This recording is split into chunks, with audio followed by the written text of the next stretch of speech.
Now that the snow has melted and spring cleaning is in full swing, Duluth city officials are planning a major community blight cleanup. I would call significant blight, excessive accumulations of junk garbage, junk cars, abandoned vehicles, overgrown yards, things of that nature.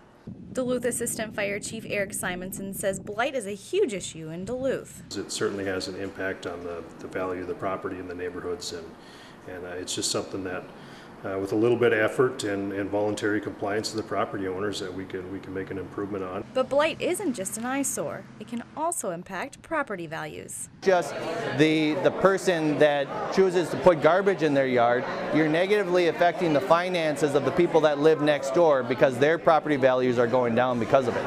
In order to counteract the blight issue, the fire department will take to the streets on May 1st to kick off the annual Community Blight Reduction Program. This is a continuation of a program that we started last year. It's an effort, citywide effort to reduce community blight in the individual neighborhoods. In Duluth, I'm Danielle Pisek, the Northlands News Center.